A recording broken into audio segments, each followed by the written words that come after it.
My name's Anne Seeger and this is Rudy Seeger. From the age of 16 weeks old, we discovered him in his cot having a tonic-clonic seizure, and I timed it from then and it was 10 minutes. So that was quite a shock because I've never seen a seizure before. We got referred to Great Ormond Street to get a diagnosis, and it's them that, after a week of being in the hospital there doing various tests and lumbar punctures, EEGs, etc., they told us that he's got severe myoclonic epilepsy of infantile, which later I realised was Dravet syndrome. Anyway, every week Rudy would be in hospital, blue light job through seizures, half an hour long, and in intensive care and quite poorly.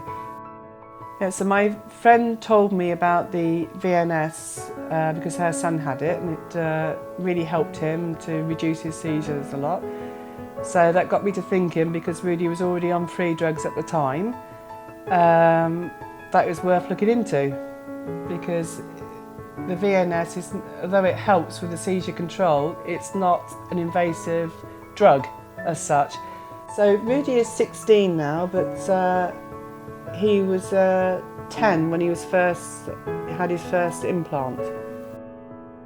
Every 3 months Rudy and I go and see the epilepsy nurses at Bristol Children's Hospital, and they've got a little device which I describe as a wand, which they just wave over the area where the battery is placed.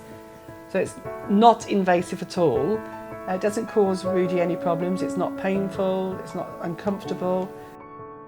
And the nurses explained to me that the VNS company were introducing a new model, the Aspire SR, which has an auto-stimulation function to it.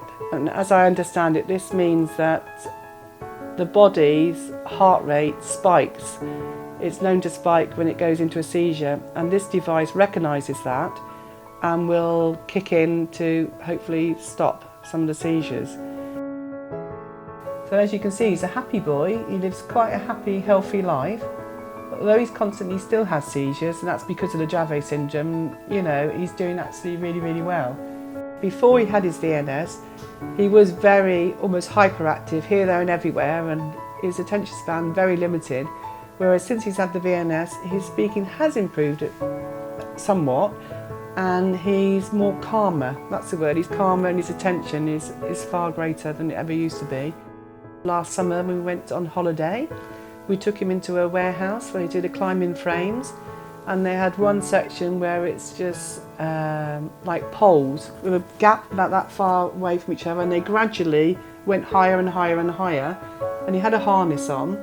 So I helped him get onto the first one, and after a couple he was too high for me even to reach. But I was talking to him and reassuring him and giving him instructions to put one foot in front of the other, and he did it, and he listened. There was a pause, maybe 30 seconds, a minute before he did it, but he was listening and he was really, really good.